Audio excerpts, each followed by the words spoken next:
Aku tak pernah belikan mak makanan sedap, tapi aku beli steamboat untuk kekasih aku. Aku Izzat. Aku anak tunggal mak aku, Puan Aminah, 58 tahun. Kami tinggal di Kuala Lumpur. Dari kecil, aku tak pernah rasa susah. Walaupun hidup kami sederhana, mak selalu pastikan aku kenyang. Kalau aku nak makan ayam, mak akan goreng ayam untuk aku, walaupun dia sendiri cuma makan nasi dengan kicap. Kalau aku nak makan kek, mak akan belikan, walaupun duit dia cukup-cukup untuk belanja harian. Tapi aku tak pernah buat benda yang sama untuk mak aku. Sejak aku kerja dan dapat gaji sendiri, aku rasa bebas. Aku keluar makan dengan kawan-kawan, aku belanja girlfriend aku makan di restoran mahal, aku bawa dia ke tempat-tempat best. Tapi mak masih makan bubur kosong setiap hari.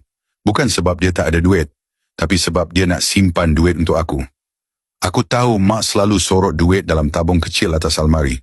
Dia simpan sikit-sikit untuk aku, sebab dia kata, mana tahu nanti Izzat nak kahwin ke, mak ada duit nak tolong. Aku cuma gelak. Aku fikir, mak ni risau lebih. Satu hari aku plan nak bawa girlfriend aku makan steamboat buffet. Harga mahal, RM100 seorang. Tapi aku langsung tak berkira. Aku WhatsApp mak. Mak, saya tak balik makan malam ni. Keluar dengan Sarah. Mak balas. Tak apa, mak masak bubur je malam ni. Aku tak balas. Aku ingat benda tu biasa. Sampailah satu hari, aku balik awal. Masuk dapur, aku nampak mak tengah duduk di meja, makan bubur kosong dengan kicap. Aku perhati dia lama. Mak nampak aku, dia senyum. Izzat balik awal, dah makan? Aku tak jawab. Aku tengok nasi dalam kuali. Sejuk. Sebab mak masak untuk aku, tapi aku tak pernah balik untuk makan dengan dia. Malam tu, aku baring di bilik, scroll telefon. Aku tengok semua gambar makanan yang aku belanja girlfriend aku.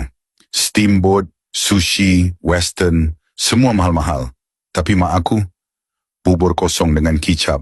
Aku rasa tak sedap hati. Aku scroll WhatsApp, baca balik chat dengan mak. Tak apa, mak masak bubur je malam ni. Dada aku rasa berat. Esoknya, aku nak buat kejutan. Aku balik awal, aku beli makanan mahal untuk mak. Tapi bila aku sampai rumah, mak terbaring di lantai dapur. Aku panik. Aku angkat mak, badan dia ringan sangat. Masa di hospital, doktor bagi tahu, mak dah lama sakit. Buah pinggang dia lemah. Dia kurang zat. Dah masuk CKD tahap 4. Aku rasa macam dunia aku runtuh. Mak yang selalu masak untuk aku, mak yang selalu pastikan aku kenyang, mak yang selalu sorok duit untuk aku, sakit buah pinggang sebab tak cukup makan. Masa mak sedar, aku genggam tangan dia. Aku menangis. Aku bodoh. Aku anak tak guna. Mak usap kepala aku. Mak tak pernah lapar, Izzat. Mak happy tengok anak mak bahagia. Malam tu, aku termenung lama. Aku fikir, aku perlu buat sesuatu. Aku perlu usaha. Aku cari ikhtiar. Aku cari cara nak bantu mak. Aku jumpa satu petua, bawang dayak. Aku baca testimoni. Aku cari maklumat. Aku tengok pengalaman orang lain. Aku beli dalam bentuk kapsul, aku bagi mak cuba. Sebulan kemudian, mak masih buat rawatan, tapi dia nampak lebih bertenaga. Sekarang, setiap kali aku beli makanan, aku beli 2. Satu untuk aku, satu untuk mak. Dulu, aku biarkan mak makan bubur kosong. Sekarang, aku pastikan mak aku makan paling sedap, sebab aku tak nak kehilangan dia.